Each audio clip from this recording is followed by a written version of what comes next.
Is PERS safe? Welcome to the PERS Sustainability Technical Analysis, where we answer a couple questions about PERS. We're going to discuss what is PERS, how it works, and just how big it is. Then we're going to discuss the contributions and the defined benefits that have changed over time. Then we'll take a look into the cash flow. We'll look at the balance sheet and see what the numbers have to say. We'll then see how PERS is investing your money. Then we'll see who the money managers actually are and what their affiliations are. Then finally, we're going to take a look at the claims on assets and see where you land on that chain. Welcome to Public Service Announcement number 3, PERS, where we discuss the PERS system and the true sustainability behind that system. But before we get started, I must issue a warning. There's a high probability that you are not going to like what I'm about to tell you in this video. What I offer is the truth from what I've gathered based on my studies of the PERS system. Now, I'm no expert in anything, nor do I claim to be. However, I am a retiree from the PERS system, and I happen to be a certified financial advisor. And the information that I've gathered is strictly from an online search using mostly Google and AI to come up with these numbers while looking at the balance sheet that I received from the PERS system itself in Nevada. What is PERS? PERS is a public employee retirement system. It's a pension program that's designed to provide retirement benefits to public employees. It typically includes contributions from both the employees and the employers, offering a retirement income based on several factors. Those factors include the salary, the years of service, and the age requirement of that employee. PERS initially began in California in 1932, and it has expanded to every single state in the United States in some form or another. There's various names for PERS, but they all mean the same thing. The reason it's so important is because it just so happens to involve the sectors of employment that has contributed to the largest number of job creation in the United States in 2023. So if you're watching this video, there's a high chance that you work for the PERS system, so you already know this information. But for those who are not associated with PERS, let me just do a quick breakdown to see what sectors are involved. Not only education, healthcare, and social work, which is the top 3 new creation of jobs in the United States in 2023. It also has to do with public safety, which is police and fire departments and everything associated with those departments, all of the support and administrative staff. It also has to do with government administration, city hall, city council people, all the planners, everyone who is a high-level organizer for these government entities that create this first world system that we live in. Also public works, utilities, water, park and rec, basically everything that has to do with the comfortable living in the United States is directly affected by PERS. So I know what you're thinking. How big is it? Well, it's pretty damn big. We have to look at each individual state, and each state has its own PERS system, and there's various names for it. So it's very difficult to track the exact number, but by using Google and artificial intelligence, the best estimate that I can gather as to how big this system is somewhere between the $4 and $5 trillion category. So we could look at the budgets, which include the total asset allocation for each state. And these are the states that I pulled. Nevada has a $58.3 billion budget, and this is the budget that we're going to go over in today's video. But if you're from a different state, California, that is one of the larger ones, $462.8 billion. New York, $272 billion annual budget. Oregon, $97.7 billion. And Florida, over $200 billion. We're not talking about small chump change here. This is a very big deal that we're talking about. So let's talk about the mandatory contributions and how they've changed over time. In 2015, if you were a firefighter, you and your employer would be required to contribute 40.50% of your annual gross salary to the PERS system. A firefighter in Nevada roughly makes close to the 6-figure mark. So that's $40,000 being contributed to this system per firefighter in Nevada. In 2019, it went up by 1% to 41.5%. And what happened in 2021? It's now slowly changed to 44% in a matter of a few short years. So we can see that there's a clear and distinct pattern of rising mandatory contributions to the PERS system in Nevada. And there's no reason to believe that that's going to slow down or change. So let's take a look at the defined benefits and how they've changed over time here in Nevada. This is a breakdown, a full list of all of the defined benefits and the changes that have happened at different time frames, different time intervals. It's easy to get confused, and it's easy to assume that it's not that big of a deal. However, if we take a look at one example of this, the case study for this example would be a 30-year-old firefighter who gets hired in 2003 versus a 30-year-old firefighter who was hired in 2015. The firefighter hired in 2003 would be required to complete 20 years of service so long as he meets that 50-year-old age requirement with his 20 years. He would also receive 2.67% times the number of years, which would be 53.4% of his top 3-year annual earnings. They go by months, but really your top 3 years consecutively. They add that up, and then you get 53% of those top 3 years. So, if you were hired in 2003, you would be able to retire with 53.4% of the top 3 annual years earning salary. If you wanted to, you can work an extra 10 years until you're 60 years old, if you had that kind of desire and perhaps no social life. Then you could retire with 80% of your top 3 earning years. That's not a bad plan. But compare that to someone who was hired in 2015. They would not be able to retire when they're 50 years old. The minimum age would be 60 years old, and they would only get 2.25% per year instead of 2.67. That's a big difference. The difference between the two you can see here, being forced to work until you're 60 years old versus 50 years old, and much less benefit that you would receive. This clear progression shows a consistent pattern of increasing service requirements, of increasing mandatory contributions by both you and your employer, and a reduced amount of benefits that you receive for the amount of work that you did. So based on the mandatory contributions and the defined benefits and how they've changed over time alone, we know that the future generation and future generations must be ready, willing, and able to work the same jobs that we work, with very likely increasing stress, for an increased amount of time with a decreased amount of benefits that they would receive. On a completely random, separate topic, I just feel the need to point out what a pyramid scheme definition is. A pyramid scheme is a fraudulent business model that recruits members via a promise of payments or services for enrolling others into the scheme, rather than supplying investments or sale of products, with the structure collapsing when the pool of potential recruits dries up. I just felt the need to insert this random definition at this particular point of time in this presentation. So forget about the whole pyramid scheme definition and the contributions and the defined benefits that are changing over time. Let's just take a look at the actual balance sheet. Let's see where the cash flow is going and see what's going on behind that curtain. This is the balance sheet that I'm talking about, coming directly from the Nevada PERS 2023 annual financial report. This is the number we're talking about, 58 bill. So when we look at the balance sheet, these are the numbers that I've extracted from that balance sheet. The benefits, which really equals the retirees' pay, went up by $245.8 million, which is 7.6% of the annual budget. The contributions, which would mean the amount that the employees and the employers were contributing to the PERS system, went up by 4.4%, which is roughly around $100 million.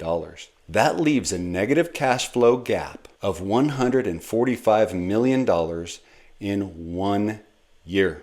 This negative cash flow gap they have attempted to cover by decreasing benefits, by increasing labor demands, and by increasing the mandatory contributions both by you and your employer. And it still is not enough. So what do? They go to the high-risk investing. So let's take a look at their investment strategies. So to start, this is the Nevada PERS investment objectives and policies. And right here is their investment philosophy. To maintain consistent exposure to capital markets and systematically buy assets low and sell them when they're high. To implement this strategy, we emphasize a simple, low-cost structure that relies primarily on intelligent asset allocation and rebalancing. It's important that we remember what their investment philosophies are, because we're going to determine whether or not they're following their own policies and procedures. So let's look at the investment contributions specifically and where they have the money, that $58 billion sitting. The first section of investments is U.S. stock investments. That's 43% of the total annual PERS budget, which is a lot of money. Let's see where they have it invested. The U.S. stock characteristics. Top 10 equity positions of U.S. stocks that PERS hold is Microsoft, Nvidia, Apple, Amazon, Meta, which is Facebook, Google, Berkshire Hathaway, Eli Lilly, and Broadcom. Let's just take a look at some of these FANG stocks that they have us invested in. Here's Apple, Microsoft, Google, Facebook, Nvidia, Netflix, Amazon, the Mag 7, right? Tesla. If you look at these charts, overall, would you say they're high or would you say they're low? And if they're high, why hasn't our PERS management team sold while they're high so that we could extract the profits? That's their philosophy. That's their investment philosophy. How have they not followed their own investment philosophy? We'll come back to the reason why they're hanging on to those securities. But let's move on to the second category, which would be bonds. Bonds are typically held for an emergency fund. They're our safe haven in case of a downturn in the economy. Let's see how they're investing with our bonds. So when we look at the bond situation, and just so you know, U.S. Treasuries just so happen to be the absolute safest form of fiat currency, which is government-backed currency, which is the U.S. dollar. U.S. Treasuries just so happen to be the absolute safe haven that any investor or any hedge fund manager should invest their safe haven allocation. Unfortunately, when you look at our breakdown, we see that we are heavily in AA1 through AA3 rated bonds. What could that mean if we don't have treasuries? According to Julius AI, AA1 through AA3 rated bonds are typically bonds from companies like Microsoft, Johnson & Johnson, ExxonMobil, municipal bonds, sovereign bonds, utility bonds. They're essentially still investing in corporations. When we look at Google's definition, bonds with AA1 through AA3 ratings, according to Moody's credit rating scale, would typically be issued by large, well-established companies. So they're bonds from companies rather than from the government itself. Does that seem like a safe haven, an emergency fund to you? Or does that sound like they are still investing heavily in the stock market under the guise of a safe haven bond allocation? So the reason I've come to this conclusion is based on their fixed income sheet. So the 3 points that I really want you to pay attention to is the top left, where it states AA1 through AA3 rather than U.S. Treasuries. Down on the bottom left where it says U.S. Treasury note. And then the maturity breakdown, and look at the timeline. Where is a majority of the holdings held? Well, it appears that it's between the 1 and 3 year category. This is why I've drawn the conclusion that I've drawn. Number one, U.S. Treasuries are always labeled AAA rated because they are the safest that it can get. The AA1 through AA3 definitively tells me that it is not a U.S. Treasury bill or Treasury note that we actually have. The yield and spread characteristics, they're more consistent with a agency or some other high-grade security. What really concerns me is the maturity expiration, because this is a pension fund. This is a long-term hedge fund that we're talking about, yet a majority of the holdings in their fixed income is between the 1 and 3 year holding. Does that make any sense to you at all? This is why I've come to the conclusion that 67% of the holdings so far that we've uncovered in the PERS pension fund of Nevada is held in corporate or agency securities. How is it that my personal portfolio is significantly safer than a $58 billion hedge fund? Something isn't adding up. So let's move along to the international stocks. Remember, we're at 67% so far from my calculation of high risk, high reward stocks. So if we look at the international stocks, we'll see that it follows the exact same pattern. This is their international stock holding. Roche, LVMH, Toyota, which I like. All these, right? A majority of these are highly overvalued, high risk stocks. And that's another 17% of the portfolio. So the 67 plus this 17 tells me, based on my rough, uneducated calculations, that the total corporate and agency holdings in Nevada PERS is 85.1%. Let's move on. let's move on to the private market equities. So the private market investments is 13.6% of this $58 billion budget, roughly a little bit less than $8 billion. So of this $8 billion, there's 8.3% in private equities, and there's 5.3% in private real estate. Now, this is what it tells us in the balance sheet, and it also tells us that it gives us great returns. However, the individual private market investments are not disclosed. The individual property holdings, they're not specified. The specific private equity positions, they're just simply not revealed. There is an absolute lack of transparency in the reporting that Nevada PERS has released publicly so far.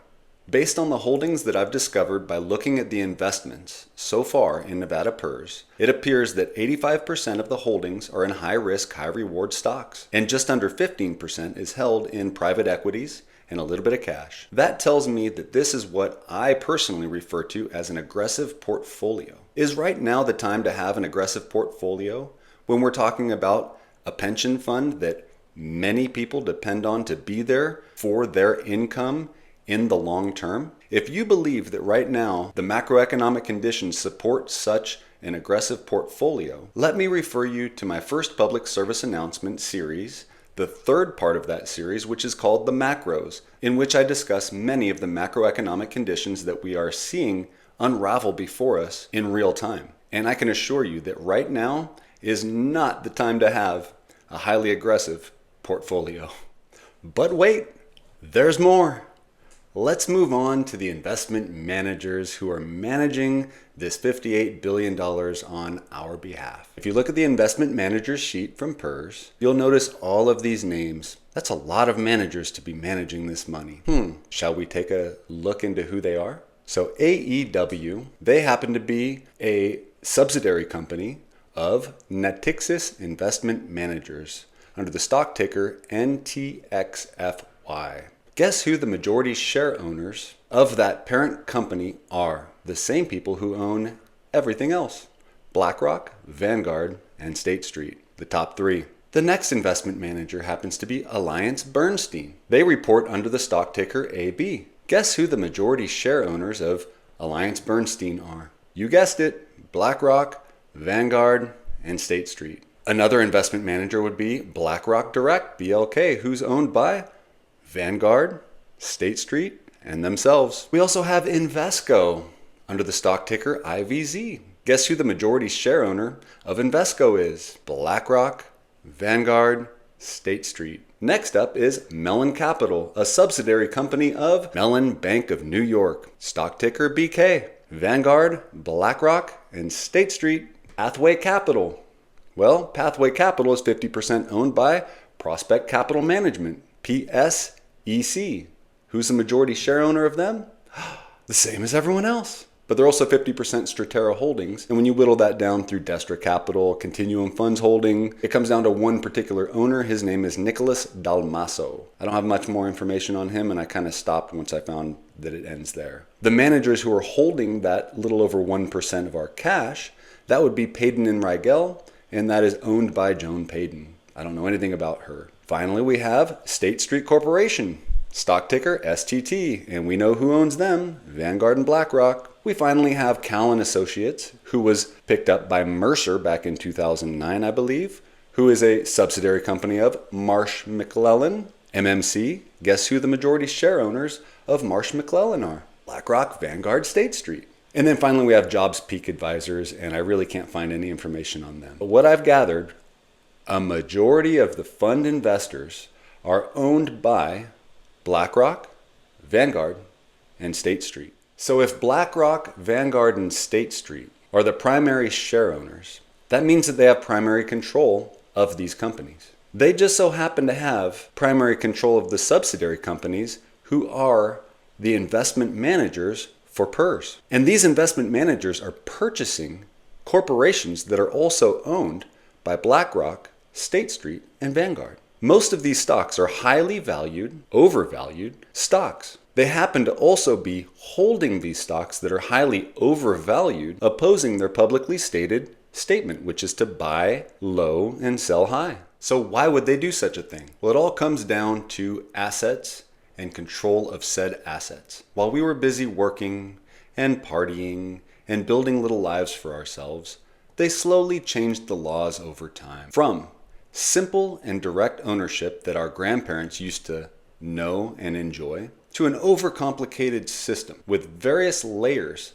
of ownership. As a result of these various layers of ownership, you now have what's called a residual claim on your assets, because you are a subordinated claimant for a security entitlement, which is many steps below direct ownership of whatever security it is that you think that you're purchasing. Above your claims are what they call secured creditors, which is a fancy word for the financial institutions, which are also owned by BlackRock, Vanguard, and State Street. They are the majority share owners and controllers of all of these banks. If you find this information a little bit heavy, I understand. If you want to take a deep dive, there's a book called The Great Taking by David Rogers Webb. He's a financial guru genius who uncovered a lot of this information, and now it's out there. If you want a fast version, you can look at Dr. Chris Martinson's Peak Prosperity, where he does a very good breakdown. So for the short Reader's Digest version, what we have before us is an extremely overcomplicated system that has a few central controllers who are very well hidden.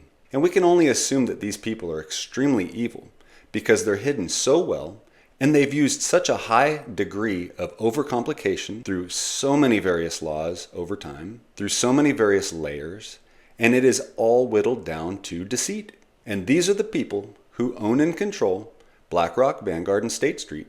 And I have no idea exactly who these people are, and neither do you, because they're so well hidden. But what we do know is that they have absolute control over all derivative wealth. And what I mean by derivative wealth is when you look at a 1 and a 0 on your screen, when you look at that green dollar bill in your hand, it is all owned and controlled by the same hidden evil people. And they have done this because we have allowed it. We have allowed it through our laziness and through our greed. We have allowed them to passively invest all of our money into their pockets that they now own and control. This is what I refer to as death by 1,000 paper cuts.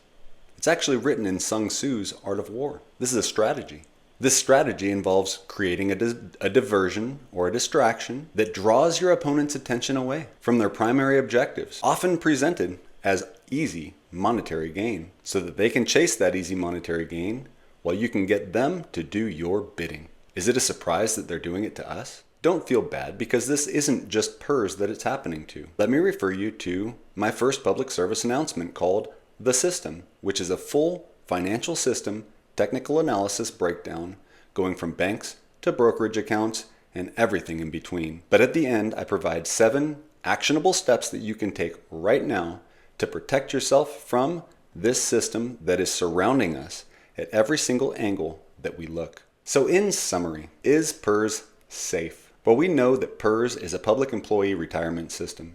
We know that it's a pyramid-esque type setup and structure. We know that it's huge, somewhere between the $4 and $5 trillion mark. We know that your contributions and defined benefits have slowly changed over time, not in your favor. We know that the cash flow and the balance sheet of the Nevada PERS system seems to be unsustainable. We know that they are investing the contributions in a very aggressive style for that portfolio. We know that the investment managers, they don't seem to be transparent in their bond holdings, in their private equity holdings, and in really who is managing the system. It certainly seems to be a little monopoly-esque. We know that they're buying and holding against their own policy into corporations and companies that they own, likely to steal your wealth. So I can't tell you whether or not PERS is safe or unsafe. I can only give you the information that I've uncovered through my online searches. If you found value in this video, please share it with somebody who you know and trust, who might find value in this video as well. If you would like me to conduct a technical analysis of the PERS system in your state, go ahead and send me an email. I'll be available after I complete a couple more PSAs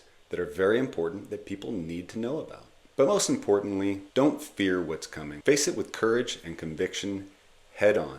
There is absolutely no reason to fear this evil that is trying to surround us. May God bless you, give you peace, prosperity, and strength in the coming times ahead. God bless.